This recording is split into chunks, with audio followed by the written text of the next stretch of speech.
for each line segment, we have a problem. So this would be, we're going to call it Q1. This one is going to be Q2.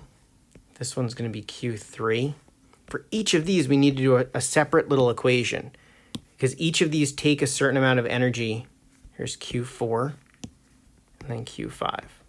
So we're going to need to calculate the amount of energy it takes to do this, this, this, this, and this, and then add them all up. All right, so it is a very long problem, but it's not a difficult problem. And you'll see that there are some things where it does the same thing throughout. Okay, here's some constants you'll need. So C, remember specific heat, it changes based on if it's a solid, liquid, or vapor. So here is C for liquid water, here it is for ice, and then here it is for water vapor. We also just put this in here to remind you that delta T is the T final minus the T initial. And then also we have some information for heat of fusion and heat of vaporization. And they gave it to you in joules per grams. All right, they could have given it to you in moles. It just depends on, the problem. All right, step 1. So here we go. This is going from -50 to 0. So if we look at the chart, again, Q1, it's going from -50, right, to 0. So that's the change in temperature there. Okay, now let's see what we can fill in. Do we know C for ice? Yeah, we just found out that it is C for ice, 2.06 joules. Okay, so 2.06 joules per grams times Kelvin. Now remember, for this, you can use Kelvin or you can use degrees Celsius. It's interchangeable. I'm going to use Celsius since the problem gives us Celsius. Okay, do we know the mass of this? Oh, you know what? It's a typo. We forgot to put it in there. Let's say that the mass is 500 grams. All right, that's how big our ice cube is. It's 500 grams. So 500 with the decimal, so it's 3 sig figs grams. And then we need to figure out the delta T. Out of these two, which one's the final temperature? Yeah, we're warming it up. So the final temperature, remember it's TF minus TI. So the final one is 0, and then it's going to be minus -50 degrees Celsius. That's the initial. So we're going to end up with 50 degrees Celsius here, right?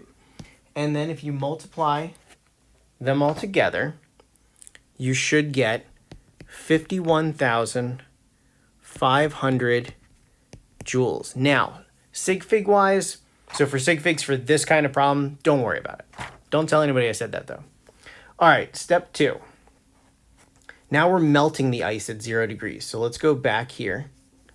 All right, so we're melting the ice at 0 degrees. All right, so what do we do for a change in state?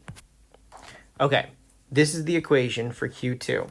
We're going to use the heat of fusion times whatever the mass is. There's no temperature here because, again, the temperature doesn't change. So what is delta HF for ice?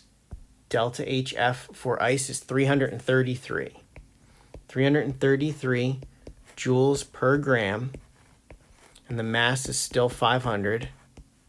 All right, we plug that in the calculator, and then we should get about 166,500 joules. All right, again, around there is fine. Okay, so there's the first two. Let's talk about units before we go to the next slide. So for up here, grams canceled out, degrees Celsius canceled out. So that's why we just ended up with joules. Same thing's true here. Grams cancels out. That's why we just end up with joules. Okay, so this is Q1. This is Q2. Remember, at the end of this problem, we're going to have to add them all up. Now, the next couple of problems are all going to be something similar to these two. For example, if you take a look at this equation for Q3, it is very similar to Q1. But because now we have water, the C is going to be slightly different.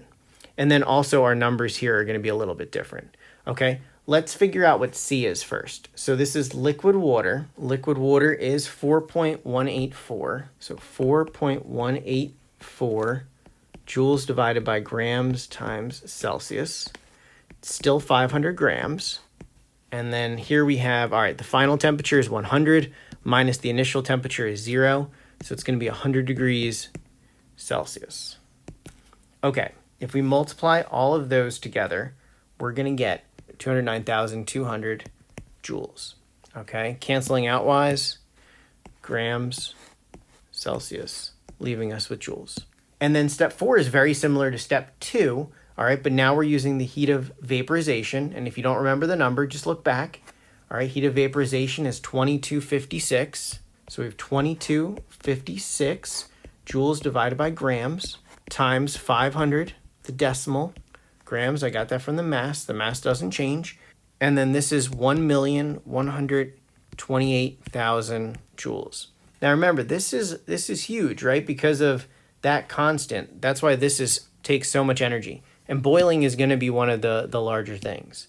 All right, so grams cancel out, leaving us with joules. So now we have Q3, and now we have Q4, Q5. So we need the C for this.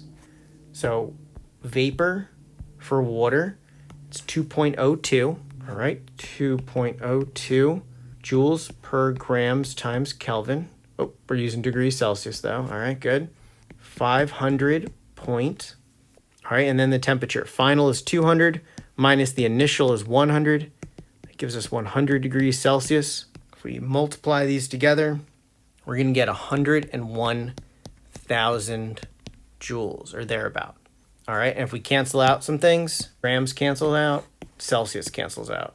Okay, leaving us with joules again. All right, the last thing that you need to do is you need to add up all of these previous, and if there's only, some problems will only have 3, some will have 2, some will have 1. All right, so you're going to add up all of them. All of them being you're going to add this plus this plus this plus this plus this, and then just round it to 3 sig figs, and we're good to go. Okay, I added them all up, and I got 1,656,200 joules. We're going to round this and everything. One thing it doesn't tell you to do in here that you can convert this into kilojoules also to make the number a little bit smaller. To do that, you would take the number,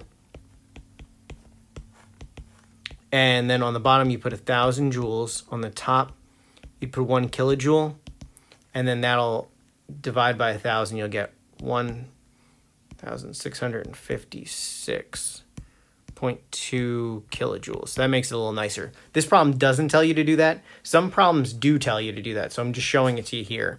All right, so let's round it. If we go back to the problem, it looked like 500 had 3 sig figs, negative 50.0 degrees Celsius had 3 sig figs, and then 200 should have had 3 sig figs as well. And let's just double check. Oh, the 200 doesn't have it. All right, let's pretend that the 200 has 3 sig figs. I'll update it for next year. If we want to round this to 3 sig figs, we will 1, 2, 3. All right, that'll get rounded up. So we'll have 1,660 kilojoules, and that'll be our answer there. Nice job. Long problem.